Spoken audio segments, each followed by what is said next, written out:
अपनी बेटियों को कभी भी मां की कमी महसूस नहीं होने देता। वह न केवल उनकी हर ख्वाहिश को पूरा करता है, बल्कि उन्हें अपने प्यार से बड़ा करता है। जैसे ही उनकी मासूमियत खिलखिलाती है, करम का दिल आनंदित होता है। ज़ैनब, जो उनकी सबसे छोटी और प्यारी बेटी है, बेवा औरत की आदतों से बड़ी सतर्क रहती है। वह अपनी बहनों को बार बार चेतावनी देती है कि यह औरत उनकी खुशियों के लिए मुसीबत बन सकती है। ज़ैनब की बातों में एक निहित चिंता होती है, जो उनके दिलों को जोड़ती है। हालांकि, बेवाक औरत ने करमदीन के खाने में राख मिलाकर उसे खराब कर दिया। इस घटना को देखकर करमदीन अपने बेटियों पर शक करने लगा। उसके मन में एक अजीब सा डर पैदा हो गया, जो तब और बढ़ गया जब वह अपने परिवार के बीच अंधेरे को महसूस करता था। इन शंकाओं के चलते, करमदीन ने बेवा औरत की बातों में आकर उससे शादी कर ली। लेकिन शादी के बाद, वह औरत उसकी बेटियों से नफरत करने लगी। इस नए रिश्ते ने सबको दुखी कर दिया था, और बेटियां अपने पिता के पास सहारा ढूंढने लगीं। सौतेली माँ ने बेटियों को काम करने पर मजबूर कर दिया, और उन्हें ठीक से खाना नहीं देती थी। इससे घर में हमेशा एक उदासी का माहौल बना रहता था। बेटियां धीरे धीरे दुखी होने लगीं, जैसे फूलों को धूप न मिले। एक दिन, ज़ैनब और उसकी बहनें जंगल में जाकर अपनी माँ को याद करने लगीं। वहीं, एक बुजुर्ग ने उनकी मदद की।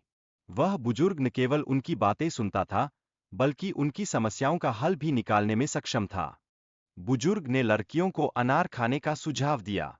यह सुझाव सुनकर उनकी हालत में सुधार होने लगा, और उनके चेहरों पर मुस्कान लौट आई। सौतेली माँ को इस बदलाव से चिंता होने लगी, और वह लड़कियों की गतिविधियों पर नजर रखने लगी। तीनों बहनों ने अनार के पेड़ के उखड़ने पर दुख व्यक्त किया। उनके दिल में एक चिंता घर कर गई थी, और उन्होंने सोचा कि अब वे क्या खाएंगी। उन अनमोल पलों में, उन्होंने अपने सपनों को भी खो दिया था।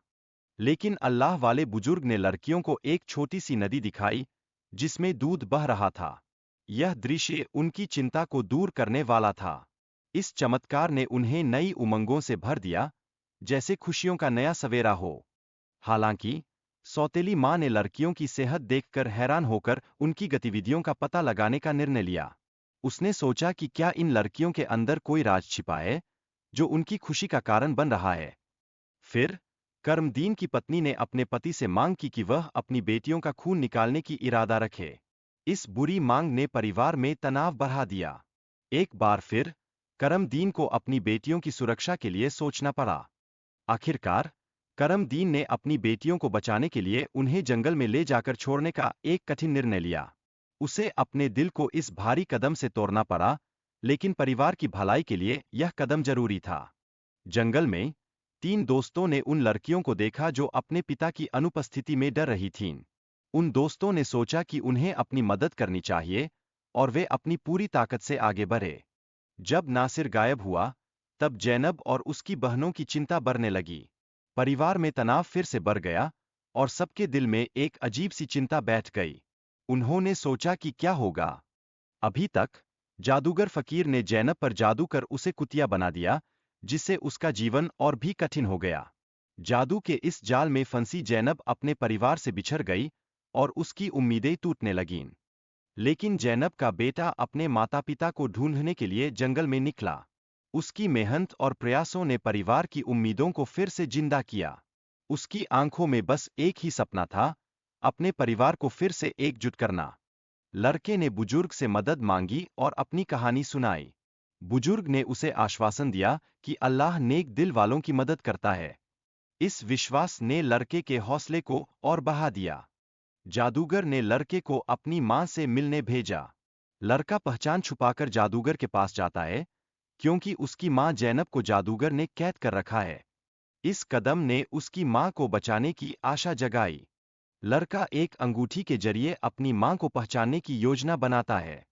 जादूगर की दासी की निगरानी में, लड़का अपनी मां से मिलने का अवसर पाता है। यह मुलाकात उनके दिलों को फिर से जोड़ने वाली होती है। लड़के ने तोते के पंख खींचकर जादूगर की ताकत को खत्म कर दिया। इस साहसिक कार्य ने जादूगर को कमजोर कर दिया, और अब परिवार के सदस्यों को मिलने की उम्मीद जगी। जादूगर की कैद से मुक्त होने के बाद, परिवार ने एक दूसरे से मिलकर खुशी जाहिर की। उनकी आंखों में खुशी के आंसू थे, और दिल में प्यार की गहराई थी। आखिरकार पिता ने अपनी बेटियों से माफी मांगी और उनकी सौतेली मां की बुरी साजिशों के बारे में बताया। इस पुनर्मिलन ने उनके परिवार को फिर से मजबूत